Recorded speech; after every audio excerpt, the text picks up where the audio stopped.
اکنون ضرب کسرها رو بینیم. کسرها رو چطور ضرب میکنیم؟ ضرب کسرها آسان‌تر است. وقتی که ضرب میکنیم دو رقم کسری رو سرعت با سرعت در این شکل میتونیم سرعت با سرعت و مخرج با مخرج ضرب میکنیم. یعنی در مثال بینیم چه کار کرده میشود؟ مثلا در اینجا 3 تقسیم 5 ضرب 4 تقسیم 7. یعنی ما اینو در یک کسر عمومی نوشته 3 ضرب 4 سرعت با سرعت مخرج با مخرج ضرب میکنیم. یعنی این برابر است به 12 تقسیم 35. مثال دو وقتی مثال بینیم، یعنی 1 تقسیم 11 ضرب 11 تقسیم 12 و چی برابر می شود؟ 1 ضرب 11 خط کسری 11 ضرب 12. یعنی این به چی برابر می شود؟ 11 تقسیم 11 ضرب 12 132. یعنی این ضرب کسر ها.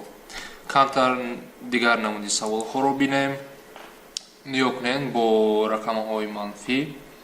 مینوس 5 تقسیم 3 ضرب 1 تقسیم 2. یعنی یکمش رو ما اگر مینوسه به پیش کسر باشد رو یعنی فرقش نه، این مینوس هم به سرعت تعلق داشته میتونه هم به مخرج. یعنی اصلا برای وقتی ضرب آسان کار کردن به سرعت گیره. یعنی من این رو چه نوشتم؟ مینوس 5 ضرب دویم سرعت یک مخرج عمومی 3 ضرب 2. باید بار تکرار. یعنی وقتی که مینوس در پیش خط کسری باشد این مینوس هم به صورت تعلق داشتنش ممکن هم به مخرج، لیکن یک دونه که است کدامش گرفته میخواین به اونجا گرفته میتونه. یعنی این به چی برابر میشد؟ به مینوس 5 تقسیم 6. دویم سوال، وقتی که رقم بوتون است، رقم بوتون رو گفته بودیم ما میتونیم همچون کسر نوشته، یعنی 3 تقسیم 13 ضرب 5 تقسیم 1. یعنی رقم بوتون رو از جهت کسری نوشتم 5 تقسیم 1. یعنی به مخرجش 1 میبیاید. بعد سرعت با سرعت باز یک بار دیگر و مخرج با مخرج میبیاید. این به 15 تقسیم 13. چطور که میدونیم کسری نادرست با کسری درست اگر گردانیم چی میشه؟ یک بوتون 2 تقسیم 13. یک سوال آخران در باره ضرب، وقتی که رقم های بوتون میباشند با کسری، یعنی اینو ما چه ضرب میکنیم؟ برای ضرب کردن هم وقت با کسری نادرست گردانیم. با کسری نادرست چه میشود؟ این 5 ضرب 4 جمع 3 23 تقسیم 4 ضرب است به 2 ضرب 5 10 جمع 12 تقسیم 5 و اینها رو ضرب میکنیم. چی میشود؟ 23 ضرب 12 تقسیم 4 ضرب 5. یعنی سرعت 23 ضرب 12 به 276 برابر میشد و مخرج به 20 برابر می شود. این رو ما اختصار کرده میتونیم به 4 اختصار کنیم. به چی برابر می شود؟ 69 تقسیم 5. و کسری درست گردانیم. این به 13 بوتون 4 تقسیم 5. یعنی 50 69 تقسیم 5.